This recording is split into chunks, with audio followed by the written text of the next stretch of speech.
Olá pessoal, desejo que todos estejam bem.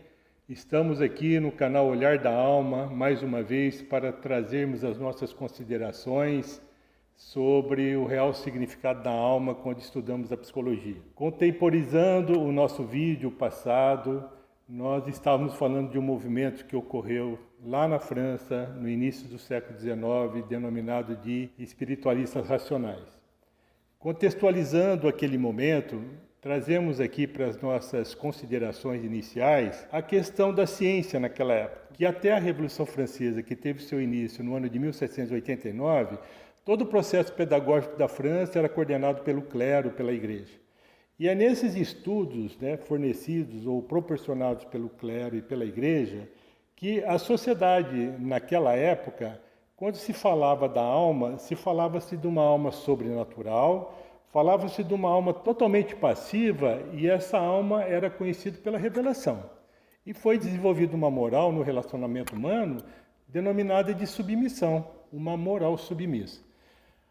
Durante a Revolução Francesa, mais precisamente no ano de 1794, o novo movimento para o desenvolvimento do processo pedagógico na França, coordenado pelos ideólogos que eram materialistas. E nessa fase, que durou praticamente 20 anos, de 1794 até 1815, desenvolveu-se então na sociedade na França, principalmente na França, uma alma também denominada de puramente passiva, mas interessante que essa alma ela tinha já uma qualidade. E essa qualidade era dada pelo sentir, através dos nossos órgãos dos sentidos. E aí a moral desenvolvida pelos ideólogos foi uma moral de interesse, uma moral, devido ser materialista, totalmente egoísta. É justamente aí que surge, no início do século XIX, mais precisamente no ano de 1804, um filósofo moralista de nome Mene de Biran, que desenvolveu um estudo do comportamento humano, conceituando uma psicologia que ele chamou de psicologia experimental, onde ele estudava o ser humano como uma alma encarnada. Então, é justamente aí que a gente percebe o início desse movimento de espiritualistas racionais, que trouxe, então, a condição de uma recuperação da condição moral do ser humano, porque a moral passou a ser considerada uma moral totalmente autônoma, que eles chamaram de moral da liberdade, e a questão da alma, então, era conceituada já numa relação dupla, vamos dizer assim. Você tinha a questão da alma e você tinha a questão do corpo. A alma se trabalhava subjetividades, então na questão da alma se trabalhava subjetividades e no corpo, então, as sensações. E olha como que é interessante analisar essa estrutura pedagógica, principalmente na área de humanas, que é onde foi desenvolvida, então, umas ciências filosóficas, que era denominada também de ciências morais. E aí, dentro dessa estrutura, nós temos duas áreas principais. A primeira, denominada de ciências psicológicas, onde foi desenvolvido o estudo das experiências do espírito humano, e aí você tinha uma disciplina denominada de psicologia experimental, onde se estudava os fatos do espírito humano. E uma outra disciplina denominada de lógica, que era o estudo do verdadeiro através da razão, a moral teórica e prática, estudando a questão da relação do bem e do mal através da vontade, da relação humana, e a estética, que se estudava pela imaginação o estudo do belo. E a outra área, denominada de ciências metafísicas, você tinha três disciplinas. Uma psicologia racional, que estudava a relação da alma com o corpo, uma disciplina chamada de cosmologia, onde se estudava a questão da matéria com a vida, e a teodiceia, que era o estudo de Deus, independente da religião, onde se estudava os atributos de Deus e a sua providência. Interessante, então, que nessa estruturação pedagógica da França, o grande objetivo não era o desenvolvimento de uma psicologia terapêutica, e sim de uma transformação do ser humano.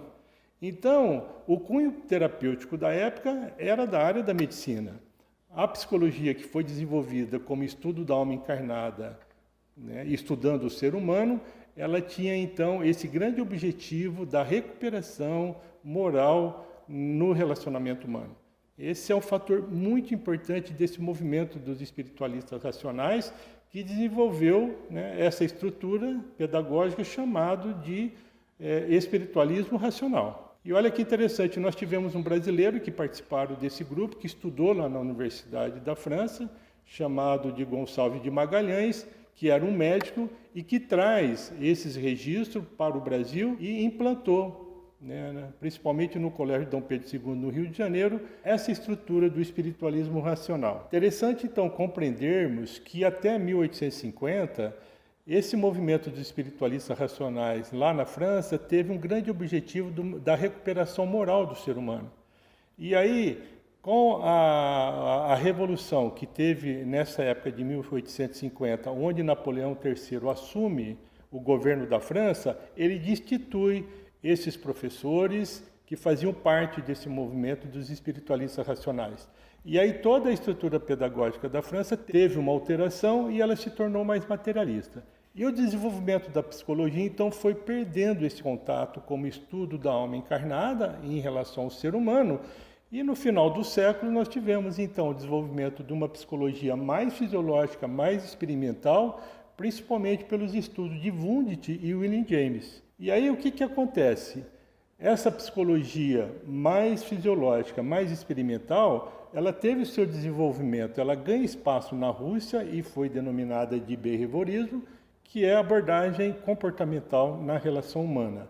E ela também é acolhida nos Estados Unidos, ela tem um grande avanço, mas sendo desenvolvida cada vez mais a sua dimensão materialista e fisiológica. E ela foi acolhida também nos Estados Unidos, tornando-se cada vez mais materialista, mais fisiológica e mais voltada ao quê? Ao condicionamento psicológico. É nessa época também que a psicologia ela ganha o status de ciência, e aí, em vez de ser um estudo da mente humana, estudando a alma humana, ela começa a ser um estudo mais do comportamento humano. E isso faz uma grande diferença do ponto de vista dos saberes psicológicos, do ponto de vista da história da psicologia. E foi nessa época, então, que a psicologia ela ganha status de ciência.